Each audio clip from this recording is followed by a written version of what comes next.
You know that feeling, right? You're at the grocery store, you reach for your favorite bag of chips, and something just feels a little off. A little lighter, maybe? You probably just brush it off, think you're imagining things. But what if you're not? Today, we're pulling back the curtain on the unseen heist that's been happening right in our shopping carts. It's a feeling that's become way too common. You open a box of cookies, and suddenly the tray inside looks like it's on a diet. Or your toothpaste seems to run out just a little bit faster than it used to. Well, I'm here to tell you, it is not your imagination, and there's a name for what's going on. It's called shrinkflation.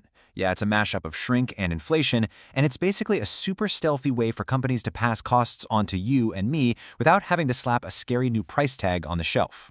The term itself was actually coined back in the 2010s by an economist named Pippa Malmgren to describe this exact tactic. But hold on, because shrinkflation isn't the only trick up their sleeve. It's got a sneaky cousin, skimpflation. So with shrinkflation, you're just getting less of the product. But with skimpflation, you're getting the same amount, but the quality has been secretly downgraded. Think cheaper oils instead of the good stuff, or artificial flavors. Either way, they both chip away at the value of what you're buying. So that brings us to the big question, right? Why all the secrecy? Why not just be upfront and raise the price? Well, the answer lies deep inside the corporate playbook, and it's a strategy that's all about protecting profits while hoping we shoppers stay in the dark.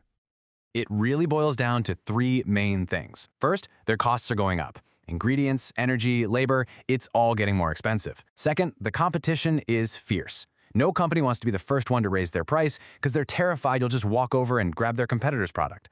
So in the end, downsizing becomes the path of least resistance.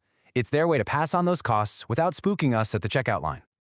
And hey, don't just take my word for it. Here's the official line from Mondelez, the folks who make Cadbury chocolate.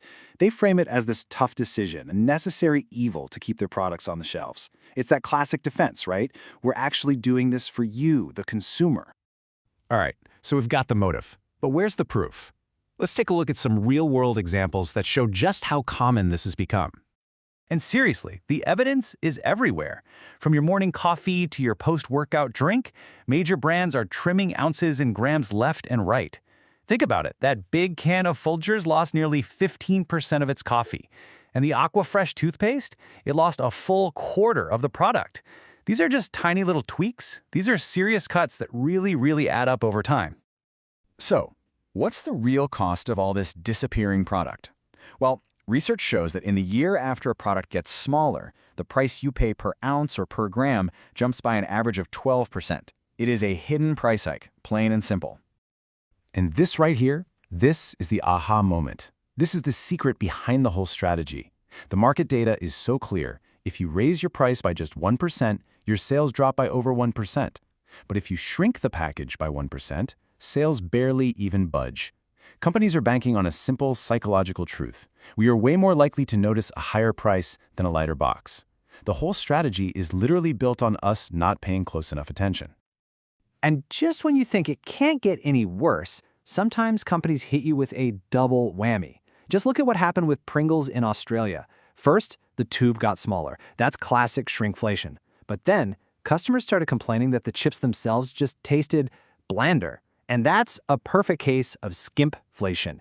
It is the ultimate 1-2 punch of getting less and getting worse, all for the same price.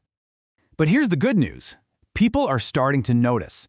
The secret is getting out thanks to social media and consumer watchdogs. And all that new awareness is sparking a global pushback from both shoppers and governments. And it turns out that corporate fear of losing customers, it's totally real. One report found that when shoppers do notice the product has been shrinkflated, nearly half of them, 48%, will switch to a different brand. The message couldn't be clearer. When the heist is exposed, companies risk losing almost half their customers. Our awareness is our best defense. Governments are also finally stepping in, but they're taking different approaches. Here in the US, there's a proposed law that aims to just make shrinkflation illegal, calling it a deceptive act. France, on the other hand, is going for transparency.